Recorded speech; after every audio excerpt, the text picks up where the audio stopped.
Ini ada pertanyaan Ustadz mengenai situasi baru-baru ini Ustadz yang di Prancis. Bagaimana sebaiknya menyikapi situasi sulit yang dihadapi Muslim di Prancis akhir-akhir ini, terutama dalam hal kebijakan kebebasan berpendapat yang jelas-jelas itu menghina Nabi SAW yang kita cintai. Apakah dibenarkan adanya orang-orang Muslim yang melakukan kekerasan karena kecintaan mereka kepada Nabi SAW? Pada masa pemerintahan Sultan Abdul Hamid di Turki sebelum jatuhnya Turki Utsmani pada tahun 1924, ketika itu di Perancis mereka membuat sebuah opera drama. Di situ ditampilkanlah sosok yang lucu untuk mengolok, mengejek Nabi Muhammad SAW. Lalu drama itu mereka pertontonkan di Paris. Berita itu sampai kepada Sultan Abdul Hamid yang gagah dan perkasa dengan kekuatan bala tentaranya. Maka dia kirim pesan kepada penguasa Prancis supaya opera itu ditutup. Kalau tidak ditutup, maka tanggung sendiri apa yang akan terjadi. Maka saat itu juga opera itu ditutup.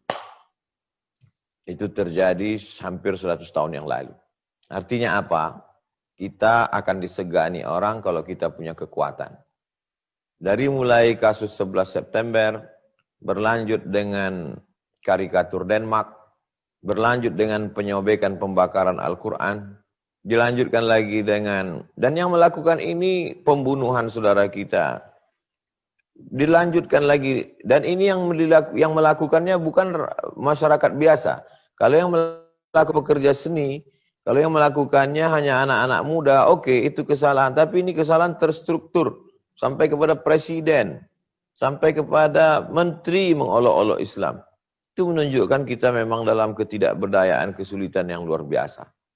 Nah, ini sesungguhnya menyadarkan umat Islam. Jangan lupa, Islam itu dulu ketika berada di Afghanistan, ketika datang serangan dari Uni Soviet, semua kekuatan umat Islam bersatu. Dari mulai Hekmatyar sampai Burhanuddin Rabbani sampai Taliban dengan berbagai macam aliran organisasi bersatu. Umat Islam akan bersatu kalau ada musuh bersama. Semua ormas-ormas, semua mazhab-mazhab di Indonesia kalau sudah menghadapi musuh bersama, di situ dia akan bersatu. Oleh sebab itu kita perlu juga melihat bagaimana skenario Allah menyatukan umat ini, bahwa ini adalah cara bagaimana supaya umat Islam ini bersatu, melepaskan dari masalah yang remeh-temeh, masalah kecil khilafiyah-khilafiyah, bahwa musuh besar kita bersama adalah kejahatan terstruktur untuk membusukkan umat Islam, untuk mengejek, mengolok umat Islam. Nah, setelah kita tahu bagaimana respon umat Islam.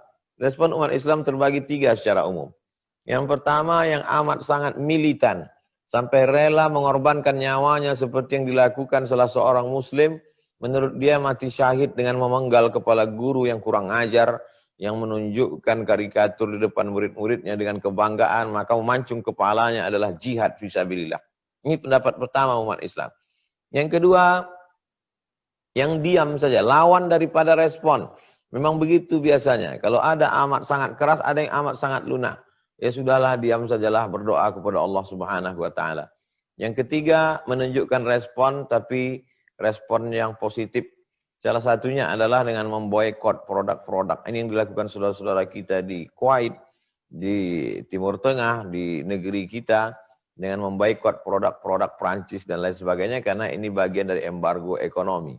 Tapi yang jauh lebih penting dari itu semua adalah seperti yang disampaikan Profesor Ismail Raji Al-Faruqi dari Temple University, Connecticut, yang terbunuh oleh agen Mossad Israel. Beliau seorang Palestina, dan beliau membuahkan suatu pikiran yang brilian, cerdas. Kata beliau, kita tidak akan pernah menang melawan mereka dengan meledakkan kedutaan mereka, dengan membunuh mereka. Tidak dengan demikian, tapi dengan ilmu pengetahuan. Oleh sebab itu, cerita-cerita ini kita ceritakan ke anak-anak kita ceritakan ke jamaah untuk membakar semangat mereka untuk menuntut ilmu, lalu kemudian militansinya melaksanakan ibadah. Maka yang dokter, berusahalah menjelaskan Islam dengan ilmu kedokteran, jelaskan Al-Quran dengan ilmu sains teknologi, sehingga dengan itu mereka akan dapat hidayah. Berdoa kepada Allah, Allahumma hdi qaumana fa innahum la ya'lamun. Sanurihim ayatina fil afaq. Kalau anak-anak kita yang di Fakultas Kedokteran itu menjelaskan bagaimana proses penciptaan manusia dalam Al-Quran, jelaskan dalam ceramah, buatkan seminar, ditonton oleh mereka, mereka akan berpikir ini agama datang dari mana, ini pastilah dari seorang yang luar biasa. Itulah yang nanti akan membuka hidayah. Dan sebelum kiamat, maka Eropa itu akan menjadi Islam. Begitu dalam hadis riwayat Imam Ahmad bin Hanbal. Ada satu yang belum, yaitu Rom. Kalau ada orang mengatakan bahwa Rom itu adalah negeri Syam, bukan. Karena negeri Syam hanyalah satu provinsi dari Rom, Roma. Ada yang mengatakan Rom itu adalah Konstantinopel, bukan. Karena Konstantinopel bukan Rom. Yang dimaksud dengan Rom itu adalah Eropa. Dan sebelum hari kiamat, Eropa itu akan berkumandang azan, akan berkumandang asma Allah. Ini adalah bagian dari proses menuju itu. Maka dengan ini bersatulah umat-umat Islam. Bersatu. Bernard Lewis sendiri dari seorang pemikir Yahudi, Bernard Lewis sendiri memprediksi bahwa Eropa itu akan Islam. Dengan prediksi 3 analisa. Yang pertama bahwa imigran Muslim datang dari Tunisia, Aljazair, Maroko akan memenuhi Spanyol dan Portugis, Spanyol dengan Prancis. Itu akan diisi oleh 3 imigran. Kemudian India, Pakistan, Bangladesh akan mengisi Inggris. Kemudian Turki akan mengisi Jerman.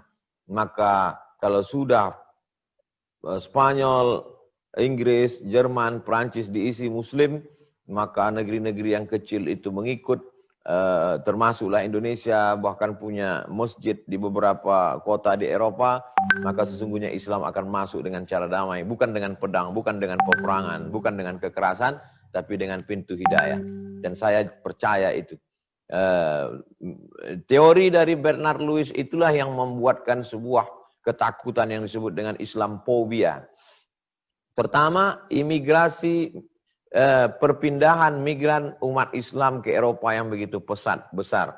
Belum ditambah lagi kasus-kasus di Timur Tengah, dari mulai konflik di Sudan, konflik di negeri Syam, Palestina, Suriah, membuat ledakan besar ke Eropa. Yang kedua adalah mereka punah disebabkan LGBT karena tidak menikah, homoseksual. Sedangkan umat Islam diajarkan tazawwajul walud al-wadud. Jangan menikah banyak anak, kamu nanti akan dibanggakan Nabi di padang mahsyar. Dan yang ketiga adalah janji Allah. Dan Allah kalau sudah berjanji, innaka la tukhliful mi'ad. Jadi Islamophobia yang dihadapi hari ini, itu adalah buah dari pemikiran mereka sendiri. Di antara pemikir besarnya adalah Samuel Huntington dengan Clash Civilization, benturan peradaban, dan Bernard Lewis yang memprediksikan bahwa Eropa itu akan Islam. Demikian, wallahu a'lam. Jazakallah khair Ustaz. Waalaikumsalam. Ini Ustadz ada pertanyaan yang berhubungan mungkin ya Ustadz yang tadi Ustadz jelaskan itu.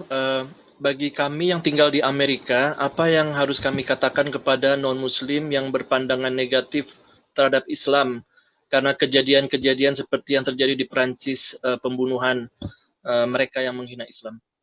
Apakah sikap muslim ini, bagaimana sikap kita supaya tidak salah langkah dalam berdakwah dan mengganggu jalannya dakwah? Konflik itu selalu ada. Konflik di antara Protestan dengan Katolik yang berkepanjangan juga terjadi. Konflik antara Katolik dengan Anglikan juga terjadi. Kenapa menutup mata melihat itu? Itu baru antara dalam agama. Konflik antara Cina dengan Tibet di timur, konflik di barat. Jadi dan ketika konflik itu pasti ada oknum di dalam konflik. Jadi kita tolong jelaskan, bedakan antara ajaran agama dengan pelaku orang beragama. Jadi ketika kebanyakan mereka melihat ajaran agama dari pelaku orang beragama. Orang pelaku beragama bisa khilaf, bisa silap karena keadaan. Kita pun mungkin di saat terdesak bisa melakukan seperti yang dilakukan saudara kita, memanggal kepala orang karena amat sangat terdesak. Tapi dalam Islam jihad itu dilakukan, dipimpin oleh Amirul Mukminin, oleh pemimpin, oleh Amir. Ada perintah dari Amir. Oleh sebab itu maka pertama jelaskan bahwa konflik bisa terjadi pada kelompok manapun, agama manapun, dan itu terjadi. Yang kedua, tolong bedakan antara ajaran agama dengan pelaku umat beragama. Yang ketiga, ghayatun nas, ridhon nas ghayatun la tudrak. Kita tidak bisa meyakinkan orang lain. Kalau kita merasa bahwa kita bisa meyakinkan orang lain, kita akan stres. Kita hanya menyampaikan. Innama anta munzir, sampaikan, jelaskan menurut kemampuan kita. Lasta alaihim bimusaitir. Dan referensi-referensi yang ditulis oleh orang barat sendiri itu amat sangat menolong. Sebagaimana orientalis itu secara umum terbagi 3. Yang pertama orientalis yang amat sangat memusuhi Islam. Yang kedua orientalis yang simpati pada Islam tapi tidak masuk Islam. Yang ketiga orientalis yang masuk Islam. Oleh sebab itu 2 itu sebenarnya berpihak kepada Islam. Karena yang musuh itu cuma 1. Maka karya-karya dari 2 kelompok ini itu tanpa kita harus sulit menjelaskan. Philip Kahiti menulis tentang kelembutan Nabi, walaupun dia tidak masuk Islam, tentang Nabi Muhammad SAW. Lalu kemudian yang ditulis oleh Michael H. Hart, 100 most influential person in history.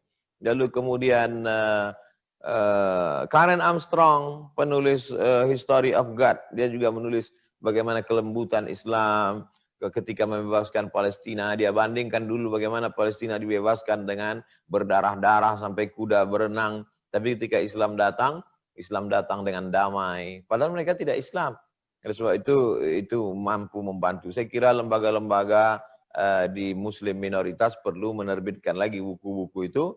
Karena kalau kita yang menjelaskan sulit orang percaya. Tapi kalau mereka sendiri dari kalangan mereka, maka itu membantu. Demikian. Wallahu a'lam.